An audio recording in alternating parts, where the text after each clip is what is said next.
Luc, chapitre 13. C'est là que nous sommes rendus dans notre étude.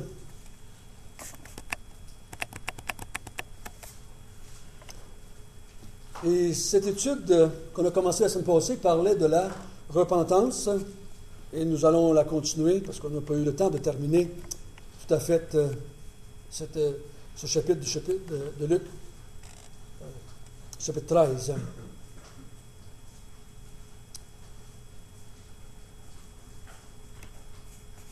La repentance, ce n'est pas, premièrement, reconnaître nos péchés. La repentance dans le Nouveau Testament touche plutôt de reconnaître notre péché. Pas les péchés qu'on fait, mais notre péché. Vous remarquerez qu'en grande partie, quand le Nouveau Testament parle du péché, il ne parle pas des péchés, mais il parle du péché. C'est un petit peu différent. Un peu différent. Jésus est mort pour enlever le péché du monde, premièrement. Pas juste les péchés du monde. Et dans la plus grande partie des mouvements religieux dans le monde, ils sont tous prêts à reconnaître leurs péchés. Mais ils ne veulent pas reconnaître le péché. Un homme un jour avec qui je jasais disait « Oui, François, je fais des péchés, mais je ne suis pas un ennemi de Dieu, je ne suis pas contre Dieu, moi. » Vous voyez la différence? Hein?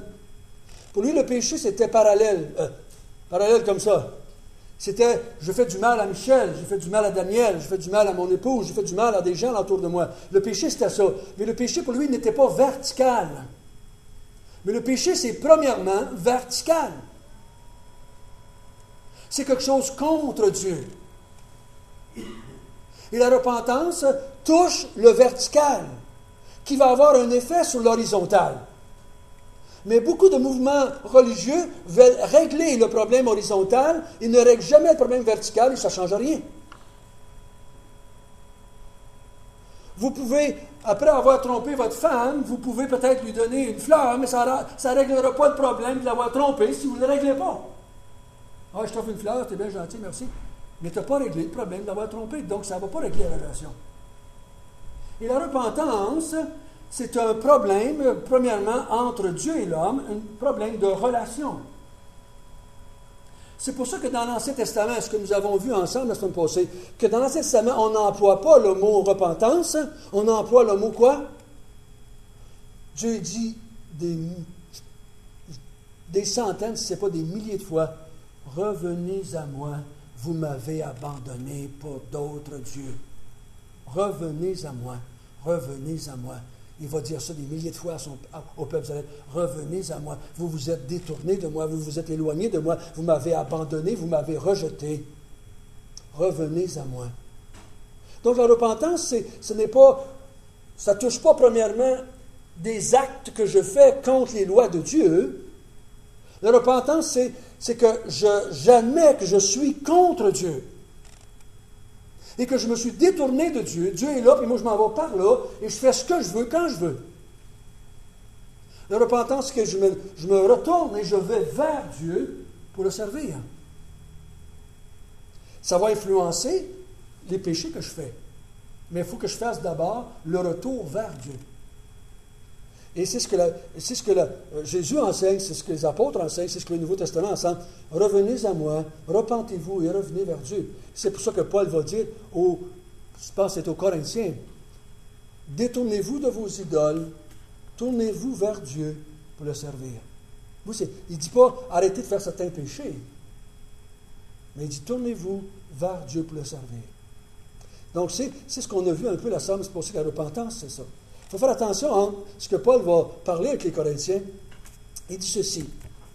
En effet, la tristesse selon Dieu produit une repentance à salut dont on ne se repent jamais.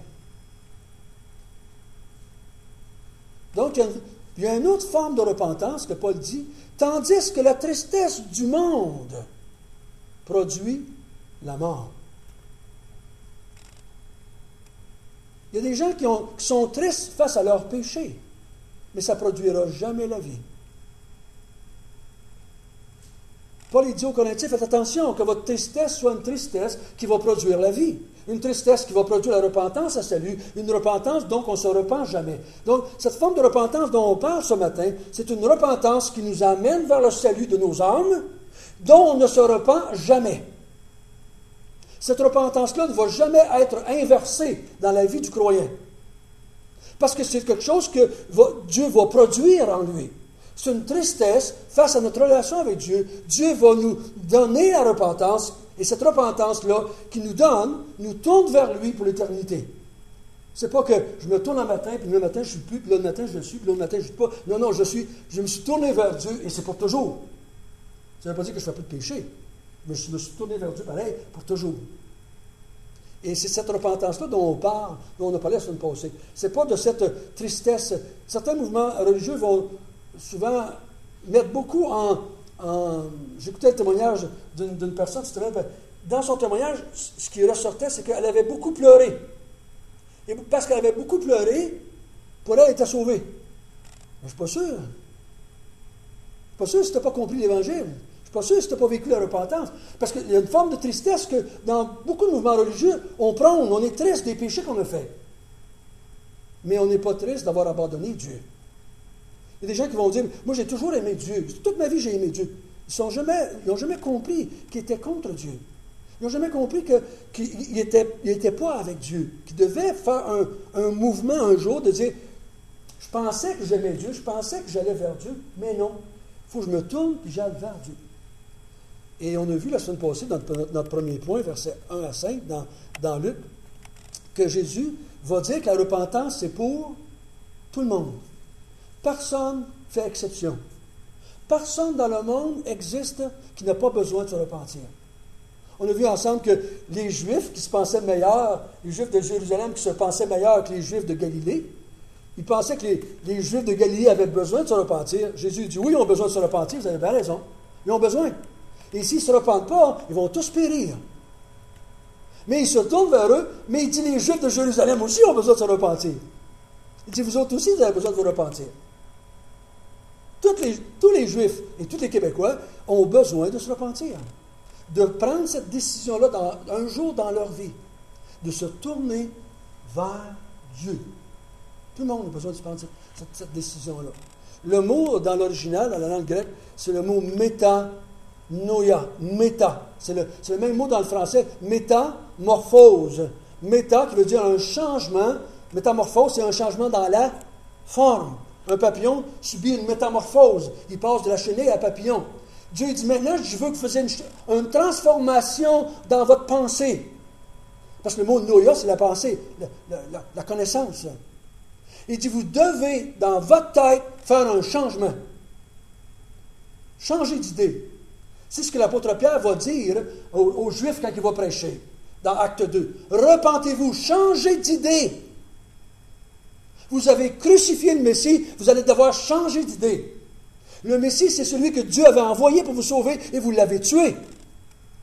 Donc, vous devez changer d'idée par rapport à Dieu, par rapport à Jésus, et de vous tourner et dire, Seigneur, on accepte Jésus comme celui que tu as envoyé, notre Sauveur. Il va falloir que vous preniez la décision dans votre tête de changer d'idée par rapport à Dieu. Pas par rapport à vos péchés de tous les jours. Par rapport à Dieu, premièrement. Et ça, c'est très important qu'on comprenne ça. Parce que j'ai vu beaucoup de croyants qui sont confus par rapport après leur conversion. Parce qu'ils s'aperçoivent qu'ils font quasiment autant de péchés qu'avant.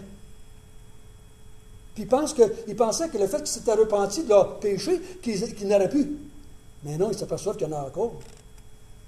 Puis là, ils ont de la misère à comprendre comment ça je me suis repenti, comment ça j'ai cru, puis j'étais encore pogné avec les mêmes péchés. Mais ce qui a changé, c'est l'attitude que j'ai face à ces péchés-là. C'est l'attitude que j'ai. Maintenant, je les appelle péchés. Maintenant, je les confesse. Mais maintenant, je veux m'en détourner de ces péchés-là. Donc, mon attitude a changé face aux péchés que je fais. Jésus dit donc, tout le monde doit se repentir. Tout le monde, de toutes les planètes, de tous les pays, de toutes les races, de toutes les couleurs, de tous les temps, tout le monde doit se repentir. N'ayez pas dit à d'autres mondes que je crois que du monde sur d'autres planètes. me suis fourché dans ma langue. OK? Donc, la deuxième chose qu'on a vue du verset 6 au verset 17, on a vu ensemble qu'il avait Jésus, pour leur aider à comprendre, il va compter une parabole. Il va compter que, il y a un homme qui a une vigne, et dans la vigne, il y a un figuier, et le propriétaire de la vigne vient pour prendre des figues au figuier, et qu'est-ce qu'il découvre? Il n'y en a pas de figues après. Donc, c'est comme vous autres, vous allez acheter un plant de patates, vous apercevez qu'il n'y a pas de patates. Vous dites, hop, il y a quelque chose qui ne marche pas, là, mon affaire. Le propriétaire dit, j'ai planté un figuier pour avoir des figues, et il n'y a pas de figues. Donc, qu'est-ce qu'il prend comme résolution? Il prend une résolution qui est, je dirais, sage, honnête, juste. Il dit, tu ne portes pas de fruits, je te coupe, puis je t'enlève de ma vigne, parce que tu ne portes pas de fruits. C'est normal, j'aurais fait la même chose. Si j'ai une vigne qui ne me donne pas de raisin, je l'arrache, puis j'en plante un autre. Ou je trouve une solution pour que ça porte des raisins à quelque part, parce que c'est pour ça que je l'avais planté. Mais le vigneron dit au propriétaire, dans l'histoire, laisse-moi un petit peu de temps. Je vais creuser autour, puis je vais mettre du fumier tout le tour, puis peut-être que le fait de l'engraisser, il va porter du fruit. L'année prochaine, mais tu reviennes. S'il n'a pas porté de fruit encore, tu le couperas et tu le jetteras. Tu le jetteras. Tu le jetteras en dehors de la vigne. Et on a vu ensemble que l'Église, le temps de l'Église, on appelle ça le temps de la grâce. Dieu donne du temps au monde pour se repentir. Puis Dieu fait tout en son pouvoir pour aider les gens à se repentir. Remarquez bien, ce n'est pas le figuier qui met du fumier, c'est le vigneron qui met du fumier. Jésus met du fumier. Jésus fait du bien au monde. Et le plus grand bien qu'il a fait pour le monde, pour l'aider à se repentir, c'est quoi? C'est de mourir pour lui. Ce n'est pas de lui donner un nouveau char. Là. Le plus grande chose qu'il a faite pour nous convaincre qu'il nous aimait et qu'il voulait qu'on porte du fruit. Il dit, je vais mourir pour vous autres, je vais porter vos péchés pour vous autres, afin que vous portiez du fruit pour moi. Il fait un paquet de choses pour les êtres humains, et je crois que, je vous garantis, si Dieu se retirait de la race humaine présentement, vous pensez que c'est l'enfer maintenant? Si Dieu se retirait de la présence du Québec, vous verrez c'est quoi l'enfer. Si Dieu se retirait du monde présentement et laissait le monde aller à sa folie, vous verrez c'est quoi l'enfer. Mais Dieu, présentement dans le monde, fait encore du bien à des millions de gens. Lui-même, il a dit, je donne à manger, je donne à boire aux justes et aux injustes. Je fais du bien continuellement à la race humaine pour qu'elle se repente. Il fait du bien. Il y a un verset qui dit, Jésus a dit ça comme ça, alors il se mit à faire des reproches aux villes dans lesquelles avaient eu lieu la plupart de ces miracles parce qu'elles ne s'étaient pas repenties. Malheur à toi, Chorazim, malheur à toi, Bethsaïda, car si les miracles qui ont été faits au milieu de vous avaient été faits dans Tyr et Sidon, des villes non juives, il y a longtemps qu'elles se seraient repenties. Donc Dieu il dit, j'ai fait des milliers de miracles parmi vous. Je vous ai fait du bien pour vous aider à vous repentir. Et vous ne l'avez pas fait. Il dit, si j'avais fait ces miracles-là parmi les non-juifs, ils se seraient repentis. Donc, que vous le voyez, que je le vois ou que je ne le vois pas, ça n'a pas d'importance. La Bible nous dit que Dieu fait du bien à la race humaine pour qu'il se repente. Moi, je crois personnellement que dès la naissance d'un être humain, Dieu lui fait du bien et du bien pour un jour qu'il se repente. Il fait du bien. Il lui fait du bien. Ici, dans le texte, il parle de faire du bien. Dans d'autres textes, il parle aussi que des fois, il emmène de la souffrance dans la vie des gens pour les aider à se repentir. Des fois, il prend les deux.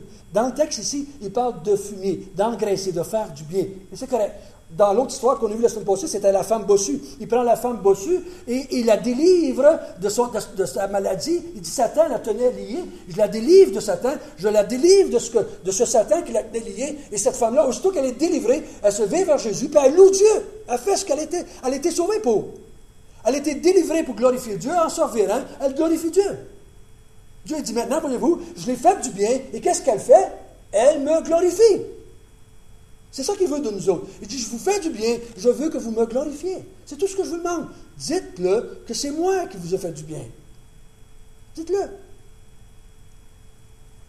Donc, c'est ce qu'on a vu la semaine passée. Si vous n'étiez pas là et que vous voulez avoir le sermon la semaine passée, demandez une copie du sermon et on vous en fera une. Ce matin, verset 18, c'est ce qu'on est rendu. La troisième raison pourquoi chacun de nous doit se repentir, chaque être humain doit se repentir. Verset 18 à 22. Il dit encore, à quoi le royaume de Dieu est-il semblable? Et à quoi le comparais-je? Il est semblable à un grain de sénévé qu'un homme a pris et jeté dans son jardin. Il pousse, il devient un arbre, et les oiseaux du ciel habitent dans ses branches. Il dit encore, à quoi comparais-je le royaume de Dieu?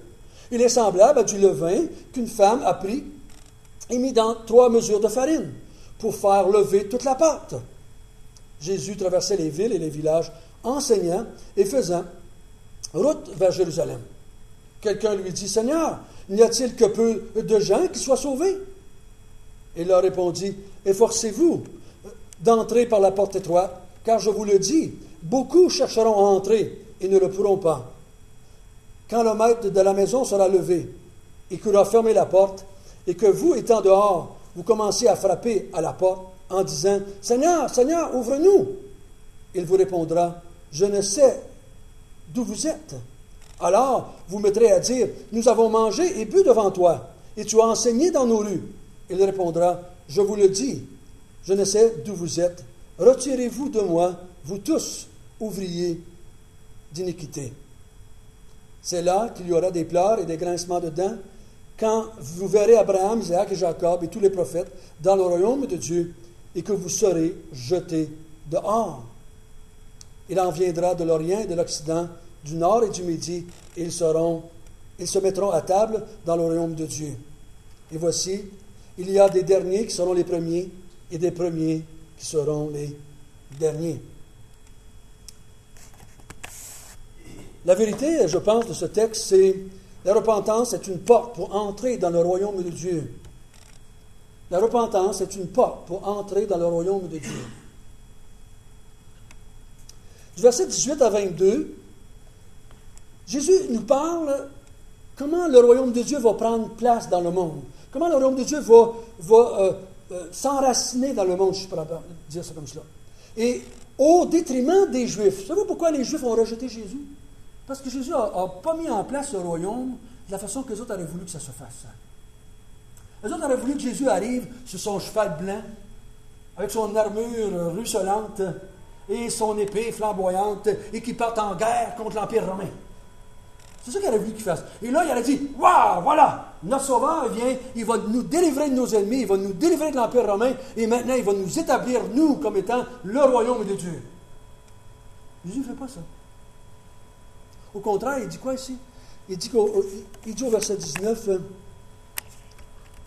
que le royaume de Dieu, ça va venir d'une façon très subtile, très lentement. Personne ne va le voir. Personne ne va le voir, ou presque pas. Si on demanderait aux gens sur la planète maintenant, pensez-vous que Dieu est en train d'établir son royaume sur la terre? 99% des gens vont vous dire quoi? Non. On est en train de faire du monde un village global où on va faire du monde juste une ville, on va établir un gouvernement mondial, on va faire des affaires mondiales, mais il n'y a personne qui est en train de dire ouais, Dieu est en train d'établir son royaume, et dans quelques temps, c'est le royaume de Dieu qui va régner sur la terre entière. Il n'y a personne qui dit ça. Pourquoi? Parce que c'est fait d'une façon très lente, très subtile. Dieu bâtit son royaume. C'est pour ça qu'il prend les exemples ici d'une petite graine de sénévé. Selon ce que j'ai lu, si je mets une graine de sénévé dans votre poche, il est probable que vous ne la trouverez pas. Il est probable que vous ne la trouverez pas tellement elle est petite. Dieu dit, je prends la plus petite graine, je la mets en terre dans le jardin. C'est la plus petite graine du jardin. Je la mets en terre, mais elle va devenir la plante la plus grosse de tout mon jardin. Elle va devenir assez grosse, cette plante-là, pour que les oiseaux fassent leur nid dedans. Vous savez qu'un oiseau, ça ne fait pas un nid à 3 pieds de terre dans une affaire qui branle. C'est un arbre. Mais ça va se faire de façon très subtile, très lente, sans que personne s'en aperçoive. Et un jour, Jésus va venir, il va dire, c'est fait, mon royaume est fait, je vais chercher mon monde. Et tout le monde va dire, c'est quoi qui se passe? Ça ne rendra pas compte. Puis le deuxième exemple il dit, c'est comme du levain. Avez-vous déjà fait ça, du pain? Si vous avez déjà fait du pain, vous comprenez vraiment ce que Jésus a dit. Vous prenez du levain, vous mettez ça dans votre farine, votre eau, votre pâte et tout ça, et là, vous laissez ça là, et vous ne voyez rien, et si vous ne regardez pas continuellement, vous allez vous retourner, le pain il est tout gonflé. Ça va gonfler tranquillement. Et vous ne voyez pas la levure. Mais la levure fait lever toute la pâte. Il dit, le royaume de Dieu, c'est comme ça. Ça va se développer très tranquillement, lentement. Ça va s'infiltrer dans la masse, dans les peuples. Ça va s'infiltrer, ça va s'établir de façon très subtile, très lente. Très lente. Le royaume de Dieu, ce n'est pas quelque chose qui va s'établir en frappant les regards. Mais Dieu est en train de le faire. Dieu est en train de se bâtir un royaume présentement. Et présentement, on l'appelle l'Église. Le royaume de Dieu, c'est l'Église. L'Église se bâtit à travers le monde. Tranquillement, ça se fait. Tranquillement, petit à petit, un ici, un là. Les gens sont sauvés, les gens s'ajoutent au corps de Christ tranquillement. Et personne ne s'en rend compte. Je parle personne dans le monde entier, personne ne se rend compte de ça. Mais ce royaume-là, pour y avoir accès, au verset 23, pour avoir accès à ce royaume-là, il y a quelque chose qui doit se passer. Et les Juifs, ici, ils disent que, ils pensent qu'ils disent, est-ce qu'il y a beaucoup de monde qui va rentrer dans le royaume de Dieu? Est-ce qu'il y a beaucoup de monde? Savez-vous comment est-ce que les Juifs voyaient ça? Les Juifs et les Juifs seuls font partie du royaume de Dieu. C'est pour ça que quand Jésus a conté l'histoire de l'ivraie et du bon grain, il a raconté sa parabole, il dit, le semeur est venu, il a semé du bon grain et son champ de blé, mais il est arrivé quelqu'un d'autre dans la nuit qui a semé du livret. Le livret, c'est des mauvaises herbes. Et il dit, et là, il se réveille le matin, quelques semaines, quelques mois après, et là, il voit bien qu'il y a de la mauvaise herbe dans son champ de blé. Les ouvriers disent, hey, maître, on va aller arracher la mauvaise herbe. Et qu'est-ce que le maître dit? Non, faites pas ça. La mauvaise herbe va croître avec le blé. Plus tard, on séparera ça. Maintenant, pendant le royaume ici-bas, les mauvaises herbes et le blé se côtoient. Et les Juifs ne pouvaient pas accepter ça. Les Juifs voulaient que Dieu détruise tout le monde, et eux autres, c'est le royaume de Dieu. Et Jésus leur dit quelque chose qui les surprend beaucoup. Il leur dit, très peu de gens vont trouver la porte. Très peu de gens. Nous, on aimerait que tous les gens trouvent la porte. Ce n'est pas ce qu'on souhaite qui va arriver. C'est ce que Dieu a dit qui va arriver. Il dit, efforcez-vous d'entrer par la porte étroite. La porte est étroite pour entrer dans ce royaume-là. C'est une porte spirituelle, on sait bien. Il dit, car, je vous le dis, beaucoup vont chercher à entrer, mais ne le pourront pas. Tous ces gens qui font des religions à travers le monde, qu'est-ce qu'ils essaient de faire, vous pensez? C'est d'aller au ciel. C'est d'entrer dans le royaume de Dieu. Ils essaient tout. Jésus dit non, ils ne pourront pas entrer. Il y a juste une porte étroite pour entrer. Il n'y a pas 25 000. Des fois, on dit qu'il y a 25 000 de religions dans le monde, mais il n'y a pas 25 000 portes. C'est pas vrai, ça. Le monde veut se faire croire que toutes les religions sont bonnes, mais ce n'est pas la réalité de la Bible. Il y a une porte étroite pour entrer. Et si on veut rentrer dans ce royaume, il faut prendre cette petite porte étroite-là. J'ai une surprise pour vous, ce n'est pas les baptistes, là. Petite porte étroite. Ce n'est pas les baptistes, là. Ici, Jésus parle de cette porte étroite, et de la façon qu'il en parle, selon ma compréhension, il parle de cette repentance. Il va falloir que vous vous repentiez pour entrer dans cette petite porte étroite-là. Il va falloir que vous vous repentiez. Parce que la Bible le présente un peu plus loin que la porte, c'est qui? Jésus. Jésus a dit, je suis la porte. Moi, je suis la porte. Si vous voulez rentrer dans le royaume par moi, si vous voulez que moi je vous fasse entrer dans le royaume, il va falloir que vous vous repentiez. Il va falloir que vous vous repentiez.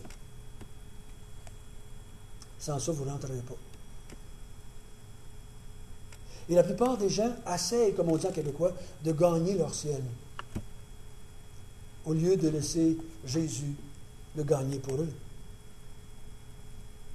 Et Jésus dit,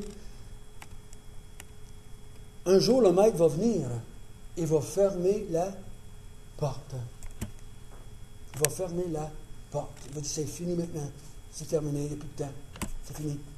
Et il dit dans l'histoire, beaucoup de gens vont venir cogner à la porte. Laisse-nous entrer, laisse-nous entrer. Nous, on est des gens religieux, laisse-nous entrer. Jésus va dire quoi? Il va les appeler ouvriers d'iniquité, ouvriers de péché. Vous ne rentrerez pas ici. De quel péché il parle, là? Parce que tout le monde fait des péchés. Le péché de l'avoir rejeté, lui. De l'avoir rejeté, lui. C'est pour ça que l'apôtre Pierre, quand l'apôtre Pierre prêche dans Acte 2, il ne dit pas aux Juifs d'abandonner certains péchés qu'ils font. Il leur dit, changez votre idée par rapport à Jésus. Vous pensiez que vous pouvez faire partie du royaume de Dieu étant des bonnes personnes, en gagnant votre ciel au soir de votre front, comme vous pensiez? Moi, je vous dis que non, vous ne pouvez pas faire ça. Si vous voulez entrer par la porte étroite, vous allez devoir accepter que Jésus, c'est la porte étroite. Que Jésus, c'est le sauveur du monde. Vous allez devoir accepter que Jésus, c'est celui que Dieu a envoyé pour vous sauver. Et les Juifs, la majorité des Juifs, n'ont jamais accepté ça. Jésus, quand j'étais là en Israël, j'ai parlé de Jésus avec les Juifs, ils le rejettent. Jésus, c'est un imposteur. Jésus, c'est un menteur, c'est un bandit, c'est un arnaqueur. Ils n'ont jamais accepté Jésus dans leur système religieux. Certains Juifs se sont convertis. Certains Juifs qui ont finalement reconnu en Jésus le Sauveur du monde. Moi, je dis que toutes les religions qui prêchent que Jésus est le Sauveur du monde, le seul Sauveur du monde, c'est des bonnes religions. Des bonnes religions, peu importe le nom qu'ils ont. Mais ils doivent prêcher que Jésus est le seul chemin pour aller à Dieu, la seule voie pour entrer dans le ciel. Ce n'est pas Jésus plus autre chose, c'est Jésus seul. C'est lui la porte étroite. Si on ne se repent pas, on ne pourra pas entrer. Parce qu'il dit au verset 27, qu'est-ce qui ferme la porte? C'est l'iniquité, c'est le péché. Donc il dit, si tu veux entrer, c'est nous dans l'Apocalypse, il présente la nouvelle ville, la nouvelle Jérusalem, le nouveau monde, le nouveau royaume. Et il y a une porte là. Et c'est marqué que dans cette porte-là, par cette porte-là, hein, il n'y a aucun péché qui rentre dans cette porte-là. Il n'y a aucun péché qui va rentrer dans le nouveau royaume. Donc si tu veux rentrer dans le royaume de Dieu, et tu veux rentrer par la porte, il faut que les péchés restent dehors. Il ne faut pas qu'ils rentrent. Il ne faut pas qu'ils rentrent. Parce qu'il n'y a rien qui va rentrer de péché dans le royaume de Dieu nouveau. Il n'y a rien. Donc il faut que les péchés soient restés en dehors de ça. Et la seule façon que mes péchés restent en dehors du royaume et que moi je puisse entrer, c'est que Jésus les enlève. C'est que Jésus les pardonne. C'est que Jésus les efface. S'il ne fait pas ça, je ne peux pas entrer. Donc, nous, on est rentrés dans le royaume de Dieu. Moi, j'ai rentré il y a 30 ans dans le royaume de Dieu. Mes péchés sont restés en dehors. Ils ont été effacés. Ils ont été effacés. Ça ne veut pas dire que j'en fais plus. Ça veut dire qu'ils ont été effacés. Une grosse différence. Le sang de Jésus-Christ nous purifie continuellement. Le sang de Jésus-Christ nous purifie. On fait un péché, mais il l'efface aussitôt qu'il peut être commis. Il est enlevé. Il est enlevé. Donc, on est toujours pur. On est toujours correct. Parce que si on serait entaché du péché, étant dans le royaume de Dieu, il serait obligé de nous sortir du royaume de Dieu, parce que le péché ne reste pas dans le royaume de Dieu. Il ne peut pas subsister dans le royaume de Dieu. Le plus bel exemple qu'on a de ça, c'est le paradis. Combien de péchés Adam et Ève ont fait avant que Dieu les mette dehors? Un péché. Ils ont fait un péché. Dieu dit out, il va maintenant. C'est en dehors maintenant. Un péché, c'est dehors. Parce que le péché ne peut pas cohabiter avec Dieu. Donc, il dit dehors. Puis il a donné à Adam et Ève et tous les autres, et toute la race humaine, un moyen pour pouvoir entrer maintenant dans le royaume. C'est la porte étroite, c'est Jésus-Christ. Mais un des étapes, parce qu'il y en a un autre, mais une des étapes, c'est la repentance. Repends-toi. Repends-toi. Et je vais te effacer tes péchés, et tu vas pouvoir entrer dans le royaume de Dieu. C'est pour ça qu'il dit au verset 29 et 30, qu'en dehors du royaume de Dieu, si je ne rentre pas par la porte étroite, si je suis obligé de rester dehors, qu'est-ce qui va arriver? De la souffrance. Hein? De la souffrance. Hein? Verset 28, il dit quoi? C'est là qu'il y aura des pleurs et des grincements de dents, quand vous verrez Abraham, Isaac et Jacob et tous les prophètes dans le royaume de Dieu, et que vous serez jetés dehors. Ceux qui ne rentreront pas dans le royaume de Dieu vont souffrir éternellement. Moi, je crois personnellement qu'aujourd'hui, ceux qui ne sont pas dans le royaume de Dieu, aujourd'hui, souffrent déjà. Mais s'ils meurent dans cet état-là, ils vont souffrir éternellement. Ils vont souffrir éternellement. Si on veut éviter la souffrance, il faut entrer par la porte étroite qui est Jésus-Christ. Il faut rentrer là. Et cette repentance, c'est « j'essaie pas de me sauver, mais j'accepte qu'il m'a sauvé ». C'est ça qu'il veut entendre. Si on se présente devant la porte étroite et qu'on dit « moi j'ai fait ci, moi j'ai fait ça, moi j'ai fait ci, moi j'ai fait ci, moi j'ai... » On va dire « ah ouais, tu ne rentres pas. Moi j'ai donné tout mon argent, tu ne rentres pas. Moi je me suis privé, tu ne rentres pas. » La seule chose qu'il veut entendre, c'est « merci de m'avoir sauvé. » Tu peux rentrer. Tu peux rentrer. C'est tout ce qu'il veut entendre. On ne peut pas dire autre chose. Hein? Si on dit autre chose, on se glorifie. Au lieu de le glorifier, lui. Et le verset 29 à 30, c'est intéressant qu'il va dire une chose qui est choquante pour les Juifs. Pas choquante pour nous autres, c'est réconfortant, mais pour les Juifs, il leur dit que dans le royaume de Dieu, il va y avoir des gens de par toute la terre, dans toutes les nations du monde, il va y avoir des gens qui vont faire partie du royaume de Dieu. Or, pour un Juif, ça, c'était une abomination. Une abomination. Quand je parlais avec un rabbin juif, quand j'étais en Israël, je parlais avec lui, puis il dit, j'ai dit, bon, ben moi, là, je ne suis pas juif, je suis québécois. Il dit, quelle espérance que j'ai pour le royaume de Dieu? Mais il dit, c'est simple, mon chum. Il dit, tu ne peux pas rentrer dans le royaume de Dieu, toi. La seule façon, c'est que tu te fasses circoncire et que tu deviennes un juif. Si tu ne deviens pas un juif, tu ne feras jamais partie du royaume de Dieu. Devenir un juif, pas si pire, me faire circoncire, c'est une autre chose. Oui, je joke, là. Mais voyez-vous, c'est ce que lui vous dit. Tu ne rentreras jamais si tu n'es pas un juif. Hein? Il faut que tu deviennes un prosélyte juif, c'est-à-dire un juif de par foi. Il faut que tu te convertisses à la religion juive. Il faut que tu deviennes un juif. Sans ça, tu ne deviendras jamais un enfant de Dieu. Tu ne feras jamais partie du royaume de Dieu. Pourtant, Jésus a dit que toutes les nations du monde, de l'Orient et de l'Occident, il va venir du monde de partout pour faire partie du royaume de Dieu. Puis quand on lit l'Apocalypse, il y a des gens de toutes les nations de la terre dans le ciel. C'est pour ça qu'il dit les premiers seront les derniers et les derniers seront les premiers. Il ne faut pas utiliser ça mal. Le jour, j'étais au noces, puis il y a quelqu'un qui utilisait ça. Les premiers seront les derniers quand c'était le temps de passer pour manger à table. Ben, c'était pas tout à fait ça que ça veut dire le texte. C'est des jokes là-dessus, mais c'était pas tout à fait ça. Mais le texte ici étant dit, les premiers, c'était qui ça dans le texte? Les Juifs. Des premiers, ils vont être les derniers. Puis il y en a des derniers qui étaient des païens qui vont être des premiers. Donc il dit, dans les deux bords, il va y avoir des Juifs, mais il va y avoir aussi des païens. Les deux bords. Il dit, le royaume de Dieu va être multiculturel, je peux employer un terme qu'on emploie aujourd'hui. Il n'y a pas de choses qui vont empêcher, il n'y a pas de race là-dedans. Et quand dans mon cours que je faisais à Montréal, on devait aller rencontrer un rabbin juif dans un de nos cours pour lui poser des questions. Et on est allé à la synagogue et j'ai rencontré un rabbin juif et j'ai demandé des questions. Puis il me dit, sais-tu François, c'est la chose la plus importante pour mes enfants, parce que notre cours portait sur l'éducation des enfants. Donc on allait leur demander à eux autres comment ils faisaient l'éducation des enfants. Puis on a fait différents mouvements religieux comme ça pour voir la différence. Et sais-tu ce qui est important pour mes enfants? J'ai dit non, c'est pour ça que je suis ici, je voudrais savoir. Et ils disent, tout ce que je veux, lui, il y avait une fille, et tout ce que je veux, c'est que ma fille marie un juif. C'est sûr que c'est tout ce qui est important. Il dit, si elle marie un juif, c'est une fille d'Abraham, c'est un enfant d'Abraham, leurs enfants vont être des enfants d'Abraham, puis ils vont aller au ciel, dans le nouveau royaume. Voyez-vous comment ils comprennent la situation? Donc quand Jésus a dit, non, dans mon royaume, dans le nouveau royaume, c'est des gens de tous les peuples qui vont rentrer là. Je suis content, parce que moi, je n'étais pas un juif. J'étais un Québécois. Donc, voyez-vous, là, Jésus, dans leur tête, pour eux autres, ça chambarde toute leur croyance qu'il y avait à ce moment-là. Et on va terminer, s'il vous plaît, avec le verset 31 jusqu'à 35.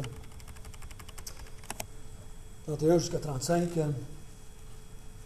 Ce même jour, quelques pharisiens vinrent lui dire, « Va-t'en, pars d'ici, car Hérode veut te tuer. » Oh! Je ne pense pas qu'il va rentrer dans le royaume, Hérode, avec l'attitude qu'il a face à Jésus. C'est pas parce qu'il est pécheur, vous savez, qu'il ne rentrera pas. C'est l'attitude qu'il a en face de Jésus qui va faire du trouble, le gars. Alors, il leur répondit, « Allez et dites à ce renard, voici, je chasse les démons et je fais des guérisons aujourd'hui et demain. Et le troisième jour, j'aurai fini. Mais il faut que je marche aujourd'hui, demain et le jour suivant, car il ne convient pas qu'un prophète périsse hors de Jérusalem. Jérusalem, Jérusalem, qui tue les prophètes, qui lapide ceux que tu sont envoyés. Combien de fois ai-je voulu te rassembler tes enfants, comme une poule veut rassembler sa couvée sous ses ailes, et vous ne l'avez pas voulu. Voici, votre maison vous sera laissée, mais je vous le dis, vous ne verrez plus jusqu'à ce que vous disiez, béni soit celui qui vient au nom du Seigneur. Il dit ici aux Juifs, la repentance, quand on la vit, ça nous pousse à la foi. Ça nous pousse à la foi. Regardez les Jérusalem. Jésus dit ici qu'il dirait juste 3 jours. Et dans la réalité, c'est ça qu'il reste. C'est après 3 jours, avant la semaine sainte qu'on appelle. Avant la semaine qui va mourir. Parce que Jésus est tout proche de la mort ici, dans le chapitre 13. Il ne reste pas grand temps, là. Peut-être une dizaine de jours avant qu'il meure. Il dit, j'ai encore 3 jours où je vais continuer à faire du bien. Ce qu'on a vu un peu plus haut, continuer à mettre du fumier, continuer à faire du bien. Je vais continuer à guérir des malades, je vais continuer à faire des miracles, je vais continuer à chasser des démons. Je vais continuer à faire du bien. J'ai encore 3 jours pour le faire. Dans 3 jours, ça va être fini. Puis là, il pleure, son cœur pleure sur Jérusalem.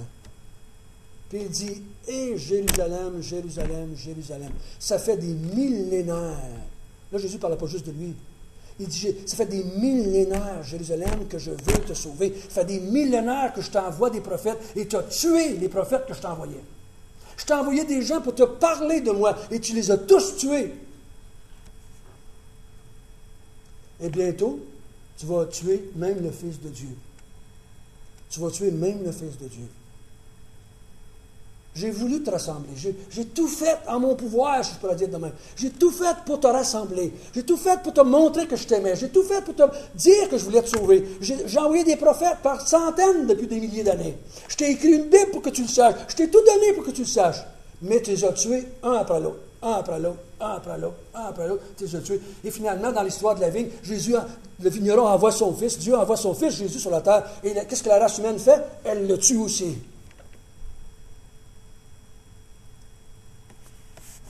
Et qu'est-ce qu'il dit? Vous ne me verrez plus, tant aussi longtemps que vous ne direz pas, béni celui que le Seigneur Dieu nous a envoyé. Qui était qui? Jésus. Tant aussi longtemps que vous ne direz pas, vous, peuple d'Israël, tant aussi longtemps où, là je le mets peuple, mais je peux le mettre aussi en tant qu'individu, en tant que personne, tant aussi longtemps, dit-il, que tu ne dirais pas, béni soit celui que tu as envoyé pour me sauver, tu ne me verras pas. Tu ne rentreras pas par la porte. Tu ne feras pas partie du royaume de Dieu. Tu ne rentreras pas. Il va falloir que tu dises, Israël, un jour, béni soit celui que tu as envoyé, qui était Jésus. Et c'est la même chose que Pierre va dire dans Acte 2. Quand ils vont comprendre tout d'un coup qu'ils ont tué le Messie, ils vont dire, qu'est-ce qu'on fait, Pierre? Pierre va dire, c'est facile, repentez-vous. Repentez-vous. Repentez-vous d'avoir tué le Messie. J'aimerais qu'on comprenne ça, je vais le répéter souvent. Il n'a pas dit de se repentir d'avoir fumé du pot. C'est pas ça qu'il dit. Il dit, repentez-vous d'avoir tué le Messie. Si vous vous repentez d'avoir tué le Messie et que vous croyez en lui, là il parle des eaux du baptême, si vous croyez en lui et que vous faites baptiser en son nom, je vous pardonne vos péchés, tous vos péchés.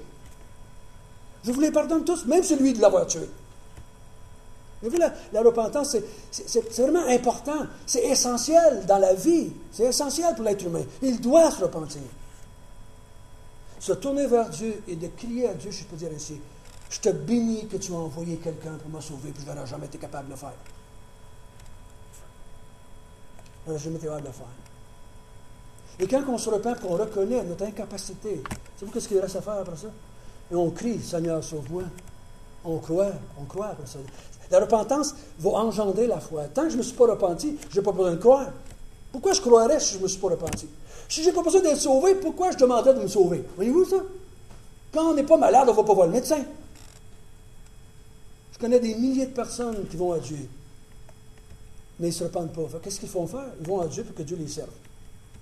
Ils vont à Dieu, puis donne-moi ci, puis donne-moi ci, fais-moi ci, fais-moi ça, donne-moi ci, donne-moi ci, donne-moi ça. Et là, ils vont à Dieu pour se faire servir. Mais celui qui se repent, il va à Dieu pour le servir. Il s'approche de Dieu. Seigneur, je veux maintenant me repentir, me tourner vers toi.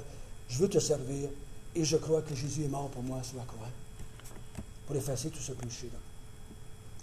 Même pour effacer le péché d'avoir tué le Fils de Dieu. Une fois, je parlais avec une dame qui avait 80 quelques années et j'ai demandé, en parlant, elle m'a dit plutôt, François, elle dit, moi, je ne suis pas une mauvaise personne. Je suis une bonne personne, je ne fais pas de mal à personne. Mais là. Et j'ai demandé, quand Jésus-Christ est mort sur la croix, est-ce que vos péchés l'ont fait mourir? Est-ce que vos péchés, madame, ont fait mourir le Fils de Dieu sur la croix? Elle dit, jamais que j'aurais fait mourir Jésus. Et j'ai été obligé de lui dire, madame, il n'est pas mort pour vos péchés, donc vous ne serez jamais sauvés. Mais si vos péchés ont fait mourir le Fils de Dieu, il les a acceptés, il les a pardonnés en mourant pour vous. Mais si vos péchés n'étaient pas là, il ne peut pas vous sauver. Il ne peut pas vous sauver. Nos péchés, il était là il y a 2000 ans. Il était là sur le calvaire. Nos péchés étaient là. Ils ont frappé Jésus, vous savez. Nos péchés l'ont fait mourir, vous savez. Nos péchés l'ont fouetté, vous savez. C'était nos péchés. C'était pas ceux des Romains. Seulement, c'était les nôtres aussi. De dire qu'on est des bonnes personnes, quand on a tué le Fils de Dieu, on s'en leurre un coup, je vous garantis. On a tué Jésus en tant que race humaine. Il était assez bon. Il a dit, je les prends toutes, vos péchés, et je les efface, si vous croyez en moi. Je les prends toutes. Il n'y a pas d'autre porte pour entrer. Il n'y a pas d'autre porte. J'en veux pas d'autres. J'en veux pas d'autres. Il y a un jour, il y a quelqu'un qui me dit, pourquoi tu es devenu chrétien, toi, François? Ah, je vais te le dire, c'est facile, parce que c'est la plus facile des religions. Je lui ai dit carrément, c'est la plus facile des religions. Toutes les religions vont me dire quoi faire, pas faire. Dans la religion chrétienne, c'est on m'a dit qu'est-ce que Dieu avait fait pour moi et je l'ai cru. C'est la plus facile. La plus facile. Prions ensemble. Notre Père du ciel, merci d'avoir envoyé Jésus pour être une porte afin qu'on puisse entrer dans ce beau royaume que tu veux donner. On te remercie, Seigneur Jésus, d'avoir accepté d'être venu sur la terre pour nous, d'être venu pour souffrir, mourir, pour nous racheter.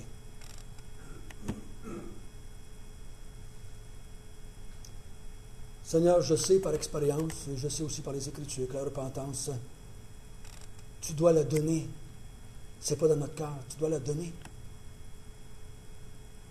Afin que les hommes se repentent et les femmes se repentent. Seigneur, on te remercie de nous l'avoir donné. Et Seigneur, je te prie que s'il y a quelqu'un qui n'a pas encore fait ce pas de se repentir, tu donnes la grâce de le faire. Que tu donnes la grâce de se tourner vers toi.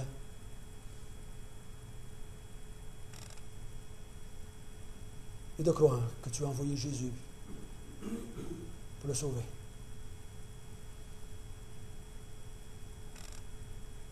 Seigneur, béni sois-tu. Et on te demande la grâce quand nous allons aller dans ce monde cette semaine, pendant qu'on va être avec des gens qui sont autour de nous, qui ne te connaissent pas encore, qui ne croient pas en toi, qui te rejettent. Donne-nous la grâce, l'amour, la compassion, la miséricorde qu'on a besoin pour prêcher la repentance aussi. Parce que c'est quelque chose qui mène au salut. Conduis-nous, Seigneur. Utilise-nous afin de faire partie de ces hommes et de ces femmes qui travaillent avec toi pour bâtir le royaume de Dieu. Et c'est au nom de Jésus que nous te prions. Amen.